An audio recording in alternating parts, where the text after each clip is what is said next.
ఆంధ్రప్రదేశ్ పారిశ్రామిక అభివృద్ధి దిశగా మరో కీలక అడుగు పడుతున్న వేళ రాష్ట్ర ఆర్థిక భవిష్యత్తుకు బలమైన పునాది వేయనున్న ఒక మహత్తర ప్రాజెక్టుకు శ్రీకారం చుట్టబోతున్నారు. అనకాపల్లి జిల్లా నక్కపల్లి మండలం రాజయ్యపేటలో ఏర్పాటు కాబోతున్నటువంటి Arcelor Mittal Nippon steel India steel plant కు భూమి పూజ జరగబోతా ఉంది. ముఖ్యమంత్రి చంద్రబాబు నాయుడు, కేంద్ర మంత్రులు, ప్రముఖ పారిశ్రామికవేత్తలు ఈ కార్యక్రమానికి హాజరు కాబోతా ఉన్నారు.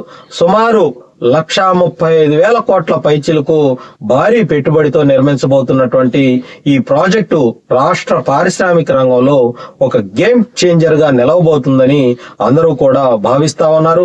ఈ స్టీల్ ప్లాంట్ 17.8 మిలియన్ మెట్రిక్ టన్నుల వార్షిక ఉత్పత్తి సామర్థ్యంతో నిర్మాణం కాబోతా ఉంది.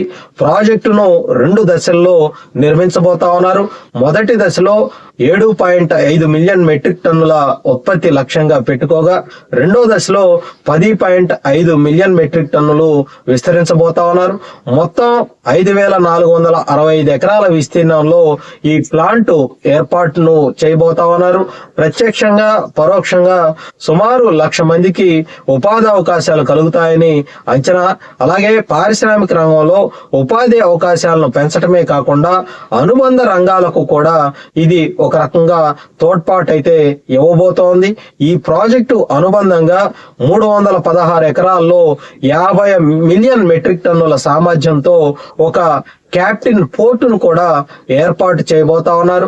దీనికోసం అదనంగా 11,198 కోట్ల పెట్టుబడి అక్కడ పెట్టబోతా ఉంది. ఈ పోర్టు ద్వారా ముడిసరుకు దిగుమతులు, ఉత్పత్తుల ఎగుమతులు సులభతరం కాబోతా ఉన్నాయి. లాజిస్టిక్ ఖర్చులు తగ్గటం వల్ల పరిశ్రమల పోటీ సామర్థ్యం పెరిగే అవకాశం ఉంటుంది. ఈ పోర్టు ఏర్పాటుతో మరో 6,000 మందికి ఉపాధి అవకాశాలు లభించే అవకాశం ఉంటుందని కూడా అంచనా వేస్తున్నారు. ఈ భారీ ప్రాజెక్టు ద్వారా విశాఖపట్నం పరిసర ప్రాంతం ఒక ప్రధాన పారిశ్రామిక కేంద్రంగా అభివృద్ధి చెందబోతా ఉంది. ఇప్పటికే విశాఖపట్నం దేశంలో ముఖ్యమైన పోర్టు సిటీగా గుర్తింపు తెచ్చుకుంది. ఇప్పుడు steel plant, port, road connectivity వంటి మౌలిక వసతుల అభివృద్ధితో ఈ ప్రాంతం మరింత అభివృద్ధి చెందబోతా ఉంది. కేంద్ర ప్రభుత్వం ప్రకటించిన Visakha Chennai industrial corridor project కూడా ఈ అభివృద్ధికి తోడ్పడుతుంది. దీంతో దేశీయ అంతర్జాతీయ పెట్టుబడులు ఆకర్షించడానికి ఈ ప్రాంతం కీలక కేంద్రంగా మారే అవకాశాలు ఉన్నాయని నిపుణులు చెప్తా ఉన్నారు. అలాగే విశాఖపట్నంలో ఇప్పటికే ఉన్న ఉక్కు పరిశ్రమలు, పెట్రోకెమికల్ రంగం, ఐటీ రంగం ఇవన్నీ కూడా ఒక సమగ్ర పారిశ్రామిక ఎకో సిస్టమ్ ను అక్కడ నిర్మించబోతా ఉన్నాయి. Gangavaram port, Visakha port, pharma city, IT హబ్ల అభివృద్ధి వల్ల ఈ ప్రాంతం పెట్టుబడిదారులకు ఆకర్షణీయంగా మారబోతా ఉంది.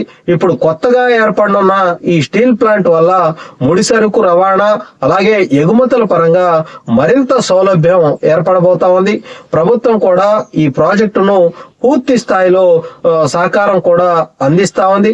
జాతీయ రహదారి 16 ను స్టీల్ ప్లాంట్ తో అనుసంధానించేలా 4 లైన్ల రహదారిని అభివృద్ధి చేస్తా ఉన్నారు.